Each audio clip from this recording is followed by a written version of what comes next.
चिराग पासवान और उनके चाचा पशुपति पारस के बीच आपस की राजनीतिक तनातनी काफी महीनों से जनता के बीच उजागर हो रही है। यहाँ तक कि बीजेपी ने भी दोनों की साझेदारी को निभाने के लिए अपना एक बड़ा कदम उठाने का विचार बनाया है। ऐसे में लोकसभा चुनाव में एनडीए में 20 लोकसभा सीटों को लेकर खटपट हो सकती है। बिहार में 40 लोकसभा सीटों में से 20 पर दावेदार खड़े हो गए हैं और राष्ट्रीय लोकनायक जनता दल, हिंदू आवाम मोर्चा और चिराग पासवान और पशुपति पारस का साथ भी बीजेपी का खेल बिगाड़ सकता है। लेकिन ऐसा माना जा रहा है कि चुनाव से पहले बीजेपी इन सभी मुद्दों को देखते हुए चिराग पासवान और पशुपति पारस के बीच समझौता कर सकती है। हम आपको बताना चाहेंगे कि चिराग पासवान की अगुवाई वाली एलजेपी की 7 सीटों का दावा है, यानी पशुपति कुमार पारस ने कोई भी दावा नहीं किया है।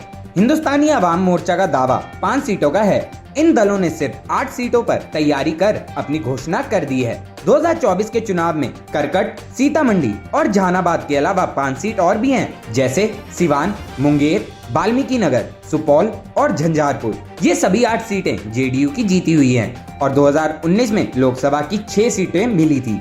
7वीं सीट पर पार्टी के संस्थापक रामविलास पासवान राज्यसभा भेजे गए थे, इसलिए एलजेपी 7 सीटों पर अपना दावा एक बार फिर से कर रही है। संकट ये है कि दावा दोनों गुटों का है और उम्मीद भी एक ही की है कि भाजपा दोनों को मिलाकर एक मंच पर लेकर आए और तब एलजेपी कम से कम 7 से कम एक भी सीट पर राजी नहीं होगी।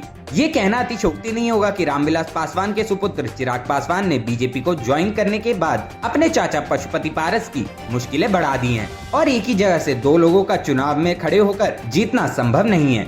अब ये लोकसभा के चुनाव के पहले होने वाला फैसला बेहद अहम होगा कि कौन किस सीट पर खड़ा होता है।